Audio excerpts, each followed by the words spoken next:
अस्सलाम वालेकुम students, today we are discussing about the limiting factors in photosynthesis. वो factors जो कि फोटोसेंसिस के रेट को जो है वो या तो स्लो डाउन कर देंगे या स्टॉप कर देंगे, उन फैक्टर्स को हम बोलते हैं लिमिटिंग फैक्टर्स। तो we can define it. Limiting factor are defined as those factor which can decrease the rate of metabolic reactions. तो we can write it any environmental factor, कोई भी फैक्टर जो कि क्या करे, एब्सेंस और डेफिशिएंसी, एब्सेंस और deficiency of which can decrease the rate of metabolic reaction, can decrease the rate of metabolic reaction which is photosynthesis, is known as limiting factor. के कोई भी फैक्टर जो कि जिसकी एब्सेंस और डेफिशिएंसी हमारे मेटाबॉलिक रिएक्शन रेट को या तो स्लो डाउन कर दे या स्टॉप कर दे, उस फैक्टर्स को हम बोलते हैं लिमिटिंग फैक्टर्स। अब फोटोसिंथेसिस में कौन कौन से लिमिटिंग फैक्टर्स हैं? A number of factors which act as a limiting factor in photosynthesis. One of such factor is intensity. Second factor is temperature. Third factor is concentration of carbon dioxide. And fourth factor is availability of water.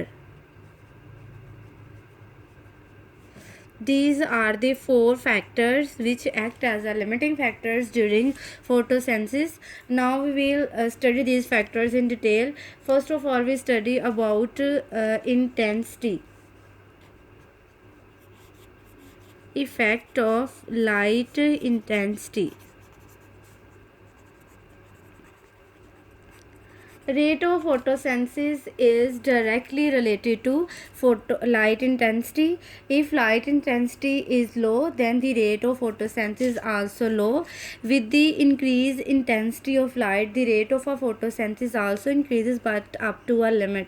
If the intensity of a light crosses the limit, then the rate of a photosynthesis drop with increased intensity. So we can write it rate of photosynthesis. Photosynthesis का जो rate है वो कैसे very करता है? Varies with light intensity. Light intensity के साथ very करेगा, इसके इंक्रीज़ होने से इंक्रीज़ होगा और डिक्रीज़ होने से डिक्रीज़ होगा, but up to a limit. We will say that it decreases. Photosynthesis कब डिक्रीज़ होगा? एज लाइट इंटेंसिटी डिक्रीज़, कि जब लाइट इंटेंसिटी डिक्रीज़ होगी तो फोटोसिंथेसिस जो है वो डिक्रीज़ होगा, और ये जब लाइट इंटेंसिटी इंक्रीज़ होगी तो ये इंक्रीज़ होगा। इंक्रीज़ कब होगा? Increase the rate of photosynthesis when light intensity increases. Increase होने के साथ इंक्रीज़ करेगा और डिक्रीज़ करने के साथ जो है वो डिक्रीज़ होगा, but up to a limit.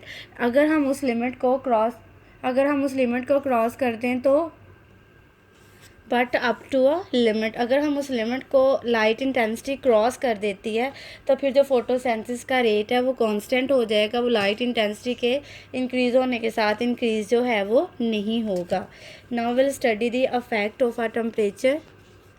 Temperature का अफेक्ट भी जो है वो लाइट इंटेंसिटी जैसा ही है। ये टेम्परेचर के इंटेंसिटी के इंक्रीज़ होने से इंक्रीज़ होगा और डिक्रीज़ होने से डिक्रीज़ होगा, but up to a limit. So we will write it rate of a photosynthesis is directly proportional to the rate increase of a temperature. If temperature increase, then rate of a photosynthesis also increase. If the temperature is drop, then the rate of a photosynthesis is also drop.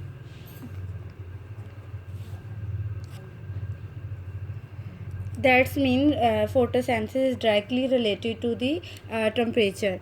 Now we'll study about the effect of carbon dioxide. Photosynthesis, rate of a photosynthesis also directly related to the concentration of a carbon dioxide, but up to a limit. We will see the case if the concentration of a carbon dioxide increase, we will see that the rate of a photosynthesis goes on increasing. Rate of a photosynthesis goes on increasing but up to a limit. अगर उस limit से ज़्यादा carbon dioxide increase हो जाएगी तो होगा क्या, carbon dioxide concentration के ज़्यादा इंक्रीज़ होने से बियॉन्ड अ लेवल क्या हो जाएगा, हमारे स्टोमेटा जो है वो क्लोज हो जाएंगे और फोटोसेंसिस का रेट जो होगा वो ड्रॉप हो जाएगा. Rate of a photosynthesis drop with the increase of a concentration beyond a certain limit. If the concentration of a carbon dioxide increase beyond a certain limit, it can lead the closure of a stomata. If the stomata is closed, then the rate of a photosynthesis apparently drop. These are the few factors which are act as a limiting factors in photosynthesis. Thank you.